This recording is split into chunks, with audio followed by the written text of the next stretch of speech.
हैं, वरिष्ठ पत्रकार हैं हमारे डी.एस. कुंवर साहब, आपका भी बहुत बहुत स्वागत है। और वर्तमान में सभी लोगों को आप सुने रहे हैं, अवैध खनन की बात हो रही थी और मैं एक आपको बात बताना चाहता हूं, जो बात मैंने रमेश जोशी जी से भी, बॉबी पवार जी से भी और सजवान जी से भी की, कि ये कहा गया त्रिवेंद्र रावत, मतलब ये विवाद कब शुरू हुआ।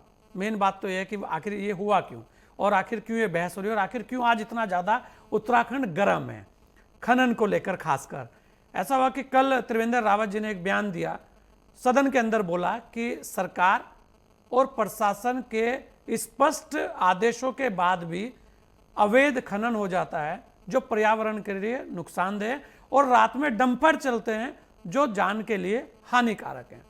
उसके बाद सचिव महोदय का एक वीडियो आता है जिसमें कहा जाता है कि ऐसा कुछ नहीं है और उत्तराखंड में खनन से राजस्व वृद्धि हुई है और उत्तराखंड के अंदर जो ट्रक चलते हैं, जो डंपर की जो बात उठी है, वो रात में इसलिए चलते हैं कि दिन में वो बंद रहते हैं। मतलब वैसे भी है, नियम भी है कि हैवी जो व्हीकल हैं वो रात में ही चलेंगे, ऐसा कहा जाता है। और उसके बाद प्रदेश अध्यक्ष जी का भी एक बयान आ जाता है कि ये बौखलाहट उन लोगों की है जो लोग खनन नहीं कर पा रहे, या वो जो लोग इस बात से चिंतित है कि इतना राजस्व कैसे बढ़ गया है।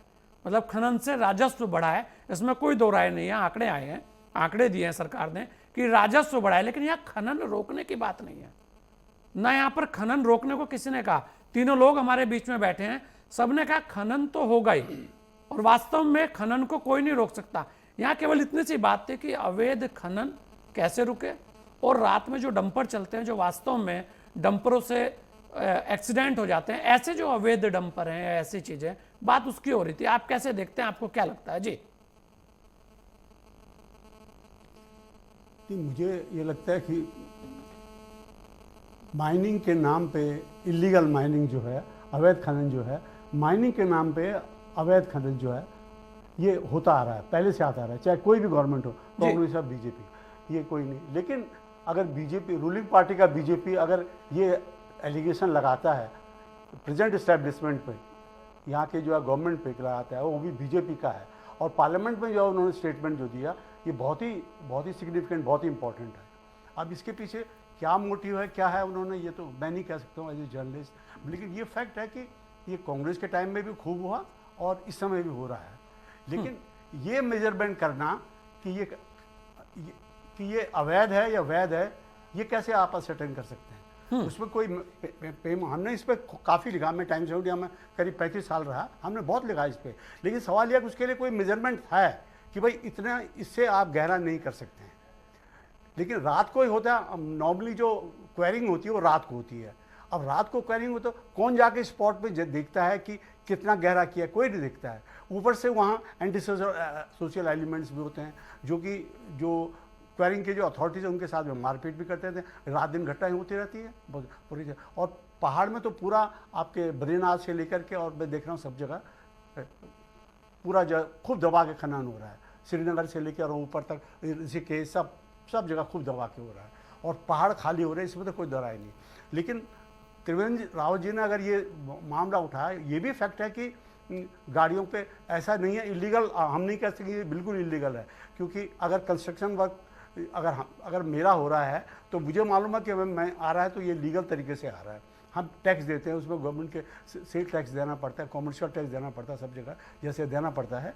तो इसमें कोई वो बात नहीं कि हम, लेकिन या तो गवर्नमेंट ये असर्टेन करे कि स्पॉट पे जा करके जो उसका वेन्यू है खनन का, जैसे आपके इसका जो बैंक है, रिवर का जो बैंक है, रिवर बैंक, मिनी रिवर्स है, कई बहुत सारी रिवर्स है, उनमें सब जगह खनन हो रहा है।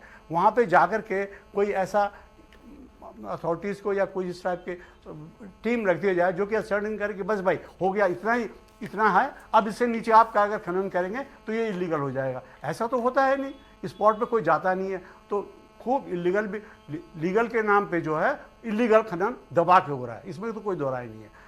अब जहाँ तक सवाल त्रिवेंद्र सिंह रावत जी का है, त्रिवेंद्र सिंह रावत सीएम रह चुके हैं और इस समय जो है राज्यसभा एमपी हैं, लोकसभा सांसद हैं हरिद्वार से, वो जानते हैं। अब उन्होंने लोकसभा के सांसद है, तो जिस ग्रेविटी से उन्होंने ये उठाया है, उसमें कोई ना कोई तो सीरियसनेस तो है कि इलीगल हो रहा है। लेकिन ये इलीगल अभी हो रहा है, ये कहना बड़ा मुश्किल है, ये शुरू से आता रहा कभी। इस इलीगल के अगर जो सोशल एक्टिविस्ट है हरिद्वार में, आप जानते ही होंगे, उन्होंने कई बार धरने दिए, वो किया, फास्ट एंड टू डेथ किया, बहुत कुछ हुआ, बहुत कुछ हुआ, लेकिन फिर भी इसे कोई रोक नहीं सकता। और फैक्ट ये है कि कोई रोक भी नहीं सकता है इसको जो है, क्योंकि जब तक कि कोई ऐसी हम एक डेडिकेटेड टीम जो है वहाँ के लिए डिस्पैच न करें कि जो स्पॉट्स हैं, जो वेन्यू हैं, जो पट्टे हैं जहाँ पर खनन होता है, वहाँ पर अथॉरिटीज़ के लोग हैं और जो ये कहेंगे भाई आपने इतना किया मेजरमेंट, इतना किया, आप इससे नीचे नहीं कर सकते, इससे नीचे करेंगे तो ये अवैध खनन होगा, लेकिन ऐसा होता नहीं है, और फिर उसके बाद जो है खनन होता है।